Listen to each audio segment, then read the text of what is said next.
Welcome back to the Rogue Trader podcast with me, Nick Leeson. Today I'm joined by Becky Holmes, who is a very distinguished author. I have to laugh at that. Hold on. You've published 2 books. You've got a 3rd book on the way. I don't think I've ever been described as distinguished before. I think that's. I'm going to include that in my biography from now on. I think it's really fair. I'm really polite and nice, despite what you may have heard about me. Nick, I've spoken to you off this podcast. I know that's not true.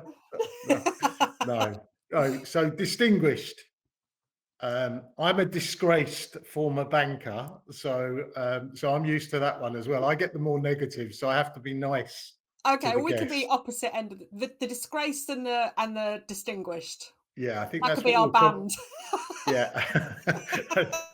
Well, on that subject, I do have a band, but they weren't called anything like that. No, when I was, it does remind me of a story as we're starting this, and we're going completely, we're going completely offline with this already. When I was in prison in Germany back in 1995, there were lots of different stories going around in the media about me and things that were happening and whatever else.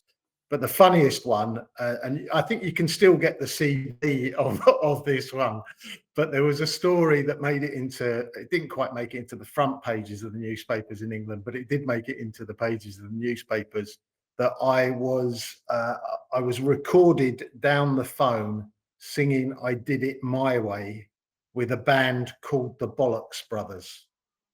And so there's a CD of this. After we finish here, you can go on to Amazon or wherever you buy your CDs these days, but you will find it. And so this was released, and like, it wasn't me, obviously, but that was incredible. I wish it had been you.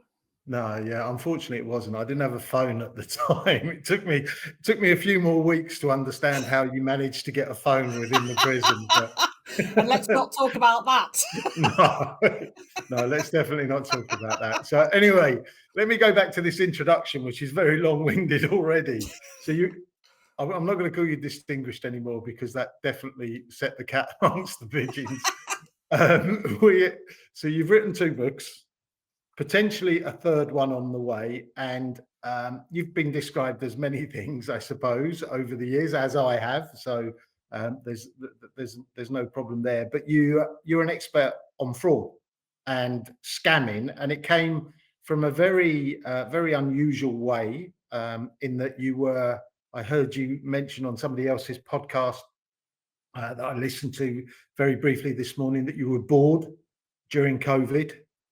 You were being approached, as we all were. You were being approached by a lot of people, and you decided to have some fun. So could you explain that a little bit to us, and maybe explain a little bit about your Twitter account, which is called Death to Spinach? Yes. So during COVID, I sort of watched the news constantly, and it was just doom. And I thought, what better way to lighten my life than join Twitter, which used to be a lot nicer place than it is now. Now it's revolting. But so I made an account called Death to Spinach, because it was supposed to be just a bit of fun and me kind of connecting with people who had similar interests. And very quickly, I had a lot of messages from very attractive young soldiers who all were in love with me immediately. And it was interesting, because when I look back on it, I think if I'd had one contact me, I might actually have started speaking to him, and my life might have gone in a very different direction, because none of us are immune to fraud. So I might have started chatting. But the fact that there were about 12 that all came in within the space of 3 days, even I was able to kind of smell a rat with that. A platoon, shall we call it? A platoon, yeah. I had my own platoon, my own Becky's Brigade. Yeah. Anyway, so I was just blocking them and deleting them and sort of ignoring it. And then as boredom set in more, I just thought, I wonder what I can get away with. So I just started saying the most ridiculous things I could to see what their responses would be. And they just didn't notice. And I thought, God, this is amazing. So I just became as fantastical as I could, thinking that maybe I was wasting their time and therefore they wouldn't be contacting others. I mean, at the time, that was a very naive thought because they have, hundreds of people on the go at once. Mm.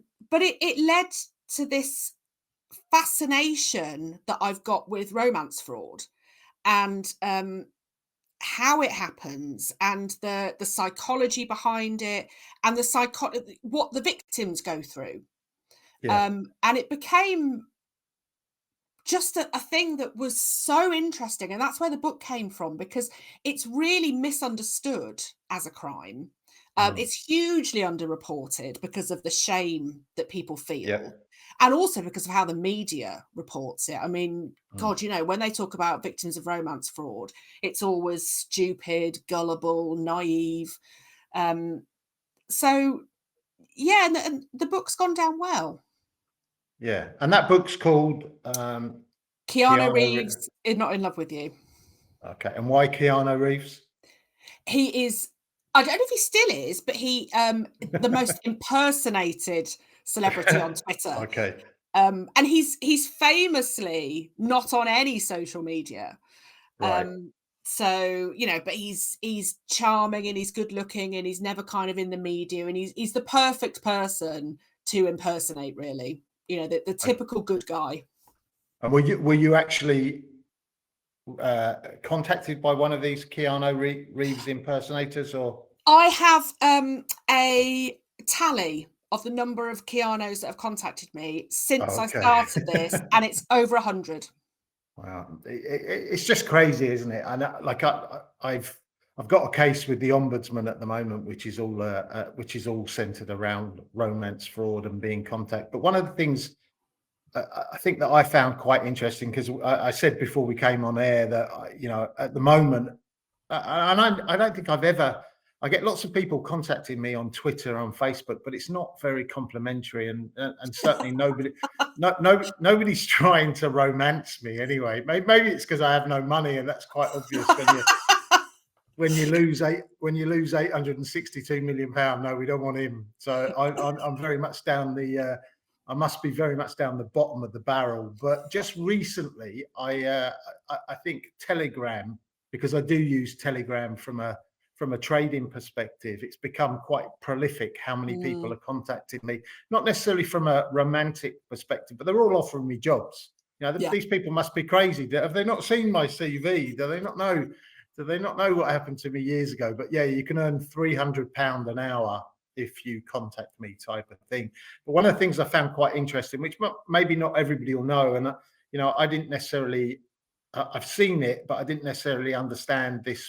This is what happens. But you're contacted on one forum, and then they transfer you to another, yeah. and that's something obviously to look out for if people are doing that. Yeah, definitely. And the reason is very simple. If you set up a fraudulent account on Twitter, I keep calling it Twitter. I need to get into the habit of calling it X. Yeah. On X or Instagram or TikTok, those can be taken down. So although social media is pretty appalling when it comes to caring about victims, they're pretty good at taking down fraudulent Mhm. profiles. So of course, the person behind the profile, they want to get you off that as soon as possible because they know that they could be cut off at any minute.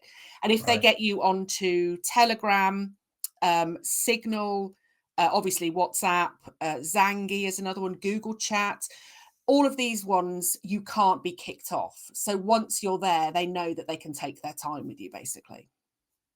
Yeah, and that's the key thing, taking the time, because in the case that I referred to briefly, it actually started on LinkedIn. So it was, we work in a similar type of industry, type of thing, and then it went offline to WhatsApp and became very more romance orientated, and got him involved in a gold trading strategy that he thought he made £10 million from. And then slowly they came up with various different tax measures that he needed to wire money over to remove that money from the account. And I think over the period it cost him, the best part of £1 million. But Oh, it's the time and the slow, very formulated process by which they relieve you of your money. These guys are very, very clever. They're cleverer than most of us because Yeah. they're doing it so often and it's so well rehearsed and and so well done. Well, Nick, I mean, I know nobody likes the word, but it's grooming.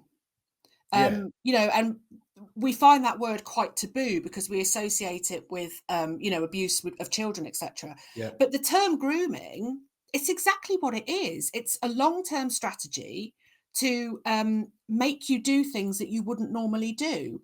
mhm, And that's exactly what it is. It's exactly what victims of long-term fraud, that happens to them. They're groomed. yeah. I've seen the WhatsApp message for this particular individual, and as you're going through the process, you're like, stop, no, you're not going to do that, and you read on a couple of lines within the chat, and he's done it. Yeah. And then he's buying presents and he's doing all sorts of different things. And is there a typical type of person that is targeted within that? Is it, you know, Oh, do you know, it's really hard. I get asked that a lot, and I think one of the reasons that it's asked is because the media does pull up this kind of stereotype of the yeah, victim of romance fraud, and it's normally well, it's basically me, a middle-aged woman, a bit sort of like, oh, what's going on with my life and all the rest of it, and yeah, maybe these bits aren't me. I'm not single, but maybe if somebody's single, there's and the media portrays these people as desperate and sitting crying because they want a man, and they're going through a vulnerable time. It's not necessarily the case. It could be that perhaps more people in that situation are happy to come forward and speak to the media. But I brilliant. interviewed dozens of people for the book, and none of them fitted that profile. Right. So there's one lady in particular who I remain in touch with to this day, fabulous woman. She's called Francesca in the book. And she was or is very savvy, very Mhm, intelligent, um, mhm. successful, well spoken, excellent social life, great relationship with her children. None of these things that you would think would apply. And she ended up remortgaging her house and gave a scammer £120,000. Um, and it's men too. It's 50-50% men. Yeah, yeah. No, like the case I'm dealing with is a man, but similar sort of stories. Remortgaging his home, cashing in his pension. There's nothing. He is groomed, and we'll use that word because I think it is the most appropriate. He's groomed within an inch of his life Yeah. almost. They take every last part, they suck every last piece of life out of him, so that he's in his 60s now. He's just recently remortgaged the house. He's cashed all of his pension funds in, and we're trying to pursue the case through the financial ombudsman, which is slow, it's Mm. laborious, and it's death by a thousand cuts sometimes. So yeah, look, I think awareness is the key. There's so many different things, and I think it's great that you're writing the books, you're speaking out. You've not been a victim yourself. I know. I know that. Uh, Now, do you know oh, what? okay. Well, I didn't think I had. Now, I included in the book something about my ex, who Okay. was very greedy and a compulsive liar. Right. Now, when the book came out, I sort of mentioned in the book that my ex wasn't a fraudster, he was just very greedy. And the reviews on the book have been great. But I read one, and it was a man who wrote it, and he said, great book, funny, informative, etc. However, the author is kidding herself if she thinks that this guy wasn't a scammer, he was just greedy. Now, it's only been very recently that I've looked back and I've thought, maybe that's true. Just because he didn't necessarily set out to scam me, he Mm. did tell a lot of lies and he got money from me for things that weren't what he said. So there's that sort of fine line between, was he just greedy and a liar? Mm. Or did he end up being a scammer? So I don't know. Maybe I have been a victim. I don't know. So he could be fairly prolific now, you think, in social media? No, we won't go there. That's probably a little bit too legal. Yeah, yeah. Oh, do you know the amount of legal reads my book had to go through before it was published? No, we lived together, so it was, very much a kind of in person, in inverted commas, relationship. Sure. But yeah, I do now think I don't know where I stand on that, um, which It's has sort of made me think a yeah, lot about. it's a weird one for me as well, because obviously I went to prison for fraud, and I managed to keep everybody away from what was going on in Singapore for a number of years, and I kind of always try to challenge myself, and the way that I think about things, and like, I'm happy to take criticism, as long as it's not too aggressive. But I look back at everything that happened to me during that particular time in Singapore, and the way that you manage to navigate the different situations. It's all about confidence. And I think if you're, and I think any of these scams that I look at, if as long as the response is quick, it's confident, you stand behind it, people tend to believe. And I think that's what maybe it to a certain degree is behind some of the romance scams as well. Obviously they are trying to tweak or push certain buttons, but like, and this goes back, and we spoke about this the other day when we first met. It's a confidence trick, and they've Mm. existed for time, and for hundreds and hundreds of years. And I hate to admit it, because it makes me feel a little bit dirty about what went on during that time. But when you sort of you pull back all the veneer and everything else, and yes, there's clever bits here, and whatever else, it's a confidence trick at the end of the day. And that does make me feel a little bit a little bit dirty about it. But I Well, think one of go on.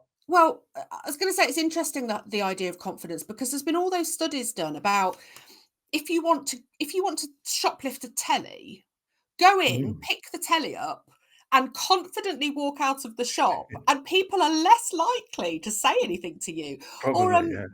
there was, God, it's so long ago. I remember doing it at A-level sociology. There was, I thought then for a minute you were going to say, I remember stealing a telly a couple of years ago. I'm not going to admit that.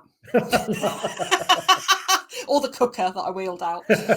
Um, But I remember in A-level sociology, there was a thing about they did a study where members of the public just put a white coat on Yeah, and went into hospitals and started sort of diagnosing people. And it was obviously all part of a structured study. But you just take it as, I yeah, mean, yeah, it's in the days when doctors used to wear white coats, but there was a thing about a uniform. So if you wanted to go and do something that you shouldn't be, stick a uniform on and no one questions you. yeah, yeah, And yeah, there is a thing there, isn't there, with fraud, where if you appear to know what you're talking about and you yeah, have all the lingo, um, you will likely, you know, make people believe you. yeah, I am exactly the sort of person that would be involved in a fraud, because I am the sort of person that trusts. yeah. And I think, just to finish off, and I'd love to have this discussion again at some point. Certainly when the new book comes along. But with social media these days, it's about people putting up ways that you can get away with stuff. Yeah. Whereas years ago it would have just been, I don't think I would have ever dreamt of shoplifting or doing anything like that. But then, I'm working in a bank, and I'm seeing other people doing, putting trades into error accounts, and it became a lot easier for me. I knew it was wrong, and I always knew it was wrong, but Mm. because other people were doing it, I kidded myself that it was okay. It wasn't such a big deal. Ultimately, it was a huge deal with me in Singapore, because I took it, to the nth degree, and just kept pushing and pushing and pushing. But But yeah, the other people doing it, were they open about it? Was it a sort of the worst kept yeah, secret? yeah, it was the worst kept secret. But then you've got this, you've got the libel rate rigging scandal that's just sort of the convictions have been squashed, or Tom Hayes's conviction has been squashed. That was an open secret as well. Everybody, if you give people too much choice about or too much scope about things that they can do in terms of setting a rate, they're going to set a rate that favors them. Everybody knew about it, and it was kind of similar at Barings back in the day as well. If somebody made a mistake, it's no big deal. It would go in an error account. It would sit there for 24 hours, 48 hours, and then we'll close it down, and nobody will ask any questions. So when you get into a situation, and I think this is maybe where I was going with the discussion that we had the other day, if social media is making the norm that it's okay to cheat, or cheat's the wrong word, or maybe it's not, but there are ways to circumvent the rules, and it's becoming, and everybody is kind of doing it. It's becoming the new norm. Yeah. That's extremely dangerous. In my case, it was an isolated incident, but it caused the collapse of a bank. It couldn't have been more. Yeah, you had to go all the way, didn't you? You had I to, did, yeah, yeah. yeah, yeah. The whole bank. Yeah. I think that's why I'm not. I don't do a great deal on social media. I think people see posts from me from time to time, but yeah, no. Look, It's a I'm not horrible one of. Yeah, I'm not one of these guys who scrolls through thinking, "Oh, what can I do today?" And somebody's got a cheat code for something or other. That's Well, not. It's not do you really me. know, I was talking to somebody who works in the fraud team at Trainline recently, and Mm, one of the biggest problems they've got is kids on TikTok showing off, celebrating how they get round the rules to be able to right. travel on trains and then refund the ticket back. But TikTok doesn't shut it down. I mean, they are celebrating fraud Yeah. because they term it as, "Oh, playing the system." And there's that very Yeah. fine line. I mean, it is illegal, but then at the same time, it is kind of seen as playing the system. I'm not sure how to term that, but it's Yeah. so big because social media allows people to talk about things that they normally wouldn't, and to Yeah. celebrate things that they normally wouldn't. Yeah, I think that's dangerous. I think my only train fraud was trying to get through the barrier just after somebody had actually put a ticket through years ago, and probably Oh, getting I can't remember stuck. what they call that, tailgating. Is that what they call it? Yeah, I but think so, yeah. I think that was probably, I'd probably had a few beers, and I probably like I would have had a ticket for a year anyway, so I don't know why I was doing it, but probably got stuck in the middle as I was going through as well. That would have been my luck. Look, Becky, we're going to have to bring it to a close there, but I would love to talk to you again about the second book, Future of Fraud. So what people have got to look forward to, maybe that's where that goes. But if with a third book in the offing as well, I think it's a subject that needs needs a lot more awareness, and I think that's great that you're able to do that. And so not only are you I'll finish this way, not only are you a distinguished author, but you're also a distinguished speaker on the circuit these days, and I'm sure very, very sought after. Thank you very much for joining me. Oh, thank you. It's been a pleasure. Thank you.